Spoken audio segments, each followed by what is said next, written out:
smoke your hog, get out your bib, solid, picking a rib. Out to eat to a barbecue and start picking a rib. And he kept on picking. Good for them, good for me and you, so let's start picking too. Old Cole came out of a hole by picking a rib. Picking, picking, smoked a hog on a red-hot log, called it a barbecue. Say, stomping chicken, we've got a new creation. Say, you better start picking 'cause barbecue. It's time for Pickin' and Flickin' in the Nostril Zone, where I pick a book off my shelf and flick through it. What else could that mean? I'm your host, cartoonist Kyle Bridget, and before we jump into it, make sure to hit like, hit subscribe, be a ding-dong daddy, and ding that bell. Today we're looking at Betty Boop's Big Break. This was published by First Publishing in 1990. I picked this up for a couple of reasons. One, I'm a fan of Betty Boop and Fleischer Studios, so, that was kind of a no-brainer. But also, I like how it's not quite like a floppy comic. It's actually perfect bound, almost like a European album. And another reason, it's penciled by Milton Knight, who is a cartoonist that I've liked for many years. I think he's mostly known for the early Sonic the Hedgehog cartoon show, probably from the early 90s. There was like a wacky Sonic the Hedgehog cartoon show that treated them like Looney Tunes characters, and he was heavily involved in that somehow, and I think that's still what he's kind of best known for online because of all the hardcore Sonic fandom. But, I mostly knew him as a comic artist who did stuff for Heavy Metal and Cracked and National Lampoon, I think. And he also did some comics through Fantagraphics, especially Hugo and Slug and Ginger. I've had these since like my early 20s, and I'm a big fan. This one is under the Eros label. I'm pretty sure it's just Fantagraphics, but their erotic imprint that they had for a number of years. But I had actually encountered his work many times before I ever saw these comics. I just didn't know who he was. He had worked with Ralph Bakshi on Cool World, and you can really see his influence with those weird sort of chaotic, like, waves of cartoons that are just kind of running around in the foreground and the background in that movie. He'd also done some cover illustrations for a bunch of reissued musicians from, the 20s to the 40s, like Fats Waller, and I think he did like a Raymond Scott album cover at one point. And like I said, he's mostly known for animation, and in fact I consider him to be somewhat of an animator's cartoonist. Like someone like Jim Tyre really reminds me of Milton Knight in that he was a cartoonist that was also kind of like doing this funny animal golden age stuff. Although Jim Tyre was actually a golden age artist, so it's probably the other way around. But, they both draw with an animator's sensibility. So there's something about the way that the poses are selected. They're almost like keyframes, and, it's a little more flowy, a little more frenetic, and like a lot more movement to it. Which is nice to see. Although I do think when you have that kind of animator sensibility, you lose a little bit of the structural draftsmanship that you would see in like a golden age newspaper cartoonist, or like an underground cartoonist like Robert Crumb or something like that. And speaking of animation, I think a few years before this comic got put out, there was an animated Betty Boop special called The Romance of Betty Boop, or something like that. It's really low quality animation from what I recall. But it was all part of this movement that was sort of happening at the time in corporate, really, I think, in order to kind of take all these earlier 1930s characters, Betty Boop, Popeye, Mighty Mouse, Felix the Cat, and kind of repackaged them somehow, either as comics and movies and TV shows and video games. And, I think maybe just the copyrights were about to expire. This is before the Millennium Copyright Act really kind of locked down all of these properties and stole them from the public domain. They were just trying to make a buck any way they could with these characters somehow. And I think this comic is kind of in the legacy of that. So Betty Boop's Big Break from 1990. This cover actually isn't by Milton Knight. This is by Leslie Cabarga, who also inked this comic. He's the inker on this and the letterer, I believe. And he was an underground cartoonist. Got his start in the 60s. I'm sure he's got a portrait in the Drew Friedman Icons of Underground Comics collection there, so I'll put up his portrait from that. And he also is known for doing these kind of like painterly covers that look like they're cel-shaded animation. Dope Comics comes to mind. And he also did a comic in Comics Book that told the story of Fleischer Animation Studios and Betty Boop and all that. So this is a very appropriate team. Milton Knight, an animator's cartoonist, and Leslie Cabarga, an animator's illustrator. Okay, so Betty Boop's Big Break. We got Betty here. Bimbo's down at the bottom here. He's holding a pin. So I guess he's going to give her big break. Literally, I mean, this is somewhat out of character for Bimbo. He never seemed to do anything maliciously to Betty Boop. He was always a pretty solid friend, not maybe a little bit more. But maybe it's just symbolic, I guess. Inside, we've got this nice pattern on the inside of the cardstock cover. It's kind of a cute book. I like this Art Deco layout for the book plate here. It's a decent package, okay? Then we get right into it with this Cab Calloway-esque guy. I guess he just is literally supposed to be Cab Calloway because he's singing, "Folks, let me tell you a story about Betty the Booper," referring, of course, to Minnie the Moocher, which was a Fleischer short featuring Betty Boop and Cab Calloway. Cab Calloway danced both on video and rotoscoped as a cartoon ghost in that one. And it says, even look right down here, it says, sung to the tune of Minnie the Moocher. I just want to get across that this was penciled by Milton Knight, and then it was inked and lettered by Leslie Cabarga, colored by Michael McCormack, who was just kind of like a steady colorist in the 80s and 90s. He worked for DC and Disney. And then it's being written by Josua Quagmire. I haven't mentioned this, but he's kind of an interesting guy too, because he was like a late era underground cartoonist, but kind of like a proto furry and proto weeb, because he did a comic called Cutie Bunny, which was like an early entry into furry fandom before furry fandom was a thing. And then that's also a reference to like an anime, Cutie Honey. So this is really kind of an interesting team working on Betty Boop here in 1990. But I think they all kind of complement each other well somehow. I don't know. It's weird, but it works.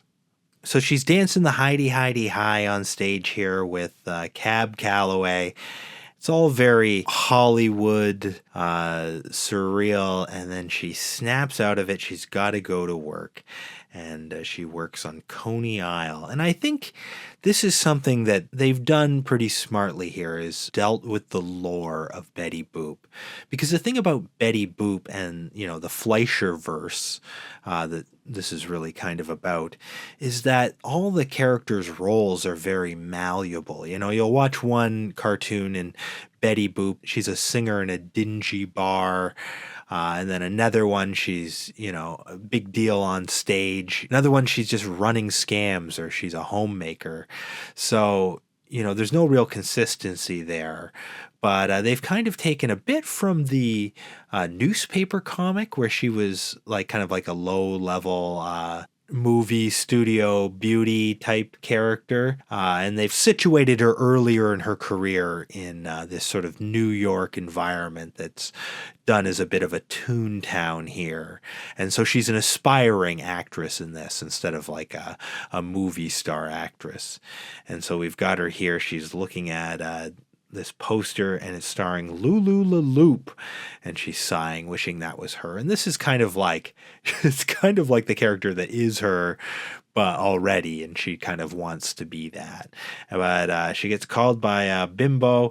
Hey, Betty, we got to go to work. And she gets on the trolley to Coney Isle with her friend Bimbo here. So she gets to work, and something that really kind of strikes me in this book is the way that they bring in all of these other Fleischerverse characters.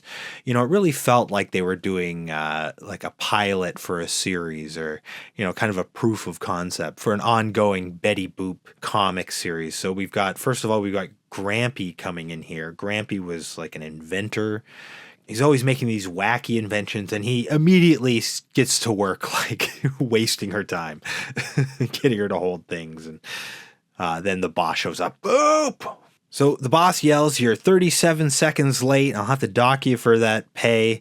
You're going to work through lunch to make up for it." This how she's going to have to make up for the time theft and such. We'll see this as a running gag. And I love him here. He's like short with his cute little pocket watch and cigar.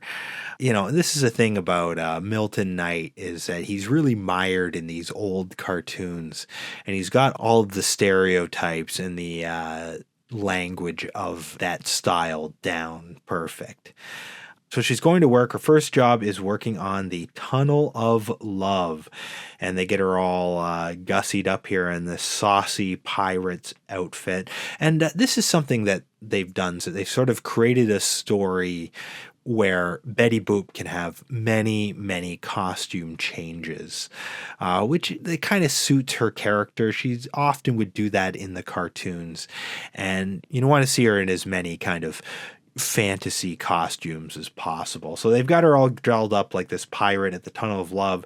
The sailors are way into Betty. Oh boy, hubba hubba. But something has to go wrong, and the love boats are disappearing. And it turns out that Grampy has rerouted the Tunnel of Love into this kind of outrageous log flume roller coaster type ride, and it's a total disaster. And the boss shows up, and he's like, "Boop, carnage, anarchy, I may even have to refund some of these fares." And he gets taken out in like a tidal wave of water. So they take it on the heel in tow, and they bump into Coco the Clown in a Max and Dave Productions van here. Max and Dave were the Fleischer brothers who ran the Fleischer studio that Betty Boop was produced in. And Coco the Clown here, he predates Betty Boop and Bimbo. He was one of their like earliest breakout success characters. And here he's working for Max and Dave Fleischer, doing these kind of guerrilla micro short films, like inserts. It says the real shorts for filler between newsreel and cartoon. And they're just like fly by night. They set up really quick, and they don't have any permits. And it's kind of implied even that maybe what they're doing is somewhat pornographic, like they're making underground stag films or something. Like he's supposed to represent those directors that did silent films and couldn't transition to talkies and ended up doing underground porno reels. I don't know, maybe I'm reading a little too much into that. So Coco keeps wanting to get Betty into his films, and they give her this costume here. And so she's changing into it, and I like this part here where she says, "Well, okay, I'll be behind the bush if nobody peeks." And Bimbo says, "Don't worry, I'll be watching just in case." And he gets popped for that one. So they get her into this cutesy footy lion pajamas costume, and she's playing it up with Bimbo here. Coco comes in, and she's all over him, and Bimbo... Again, he's a little more base and sadistic in this. He gets jealous and starts whipping her for real, saying, "Come on, Betty, ham it up. You're supposed to be a wild lion." And she doesn't like this treatment too much. And then Grampy shows up, and he wants to show her his new cockamamie invention. He wants her to be the first to ride the parachute tower, which he's improved. She gets raised up to the top of the ride, but the parachutes now they let loose and go flying, and she drifts out over the water, and everyone says like, "Look, a lion!" and they're all freaking out. This lifeguard here, he's Fearless Fred. He did play the lifeguard role in one of the shorts, but he'd also be cast as Betty's boyfriend and just kind of like a handsome hero character in several shorts. And so he looks at me and says, "That's no lion, that's Betty." And of course, everyone is running out, climbing over each other to be the one to rescue Betty drowning.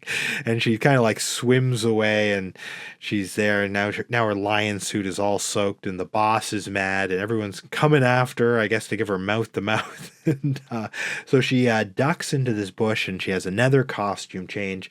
Uses the natural environment of the bush to make a Hawaiian costume, and this is one of Betty's classic costumes. But even though it was 1990, they were somehow smart enough to avoid doing her in brown face. You know, a lot of times when Betty Boop would be in the Hawaiian outfit, she would also have kind of like a copper skin, a la Island Native or whatever. It was brown face basically. Anyway, they've kept her white here, and she's doing the hula, and meanwhile, Bimbo and Coco, they can't find her. They spot her where there's a crowd forming around her little hula dance, and they pull her off screen. There's a bit of a wardrobe malfunction. She loses her flower lei when she gets yanked off a screen here, and that pisses off this guy's wife. So the next stag or not stag film is a mummy picture. And at this point in the comic, you know, there's a few things going on, kind of repeat here. So Betty, the aspiring actress, is trying to just do her job at Coney Island. She's being shuffled around from attraction to attraction. Grampy's causing mayhem in that, and the boss is mad. Meanwhile, Coco and Bimbo are trying to make these underground porno films. She's having a lot of cheeky costume changes, and Bimbo and other men are acting like libidinous pigs. I really like this film strip panel. Just the way it kind of bends and moves. It really kind of lends to kind of the bouncy feel of like Toontown, you know? I like the hieroglyphs too. It's kind of a fun touch in the background here. So even though she's more dressed than ever, her wrappings are completely form-fitting, and so this is like a very suggestive outline of her bottom here. And Bimbo yanks on her wrappings, and she spins around. It seems almost like we're going to have another wardrobe malfunction, but she's wearing an outfit underneath. Of course, then this vampire shows up and rips off her skirt, so we actually do get a wardrobe malfunction. So the vampire chases Betty, and Coco and Bimbo chase the vampire into the funhouse in this scene that's somewhat reminiscent of Bimbo's Initiation, which is a cartoon I use at the end of Pickin and Flickin in the Nostril Zone. And there's kind of a wardrobe malfunction plot hole here because Betty has her skirt back. And then for some reason a fire breaks out, and it's pandemonium. Everyone's running. The boss is extremely mad. He says, "My whole funhouse destroyed. Half the pier is flooded. There's a riot down at the pier. Fistfights are breaking out all over." And Betty Boop adds, "And there's a giant gorilla climbing the parachute tower." The boss does a double take. "A giant gorilla?" He says, "Wait a minute, I'll be right back." So we get this King Kong panel with a gorilla on top of the parachute tower swatting at planes. And the gorilla's not too far out of place in a Betty Boop cartoon. I know there's one in Parade of Wooden Soldiers, and I think in Betty Boop's Halloween there's a gorilla as well. And the boss pulls back his sleeve here. He's got Popeye's forearm. That's another Fleischer Studios reference. The boss gives the gorilla the boot, and then Betty's worried she's going to get fired, and he's like, "Fire you, you're going to work here until everything's paid for." And she's like, "I always wanted job security. I'm so happy I could sing." And she starts breaking out into a song and dance number here, sung to Toot Toot Tootsie. And the boss is completely defeated here, and Cab Calloway and all of Betty's friends take her away in the trolley, and they ride off saying "Toodles" on the Coney Island trolley here, in a scene that's, very reminiscent of, the smile, darn you smile scenes in Toontown and Who Framed Roger Rabbit. And, it's not an incredible story or anything, but it does what it needs to do. And it ends with this expose, Cartoon Expert Secret Journal, Betty Boop Exposed, which is a sort of half historical, half fictional accounting of the history of Betty Boop. It kind of treats her as if she was like a real person, a la Who Framed Roger Rabbit again, but it actually does cover some of the history. So it shows how, like, in her first appearances, she was designed as a dog and she had these long droopy ears. And it talks about May Kestrel, who was really the influence for Betty Boop and who tried to sue Fleischer Studios, but lost because she in turn had stolen her act from an earlier performer, Baby Esther. And there's this great 1930s ish promotional image of Betty Boop and Coco in live action here. There's no more information on this, so I can't really tell you anything about it. So there you have it, Betty Boop's Big Break, 1990. It's, pretty good. It's nothing special, unfortunately. I think it does suffer from something that I think a lot of Milton Knight's work probably suffers from, in that, he's mired in these 1930s, 1940s children's cartoons, but he puts this adult spin on it, which, hey, I'm a big fan of. And obviously there is a market for, because we have things nowadays like Rule 34. But I think it's probably a little difficult for books like that to find their way to the right audience. And maybe that's why we never got a second volume of this, at least not that I've ever seen. But that said, I still enjoy it. And I think it's a perfectly good book. I give it, what do I give it? I would say, yeah, it's perfectly acceptable. It's 2.5 nostrils. I think that maybe if it had a little bit nicer printing, maybe like if it had matte paper, like with a nice texture, it would be nicer to read, and I think it would look better. And that could easily bump it up to 3 nostrils. Now, personally, I probably wouldn't have picked this up, except for the fact that it was dirt cheap. I bought it at a comic store in New Brunswick, whose prices were like comically low, no pun intended. And so I bought a lot of stuff there. And in fact, I didn't even know it was Milton Knight or Leslie Cabarga or Josua Quagmire, for that matter, when I bought it. That was just kind of a nice surprise. But still, unless you're Milton Knight, Leslie Cabarga completionist, or a serious Betty Boop collector, I don't really know why this book exists. It's like that's the only real market for it, I think. So like I said, if you're a boop-a-doop, if you're a real Knighthead, you gotta have this. I'm sure you can get it cheap. Otherwise, I wouldn't recommend it necessarily unless you happen to encounter it in the wild and want to pick it up. So that's all for today. You can support me on Patreon, where you'll get early access to videos like this and all of my videos, including Canonically Crumb. And also, you'll be thanked at the end of the episode. And if you don't care about that, well, you can just flick off.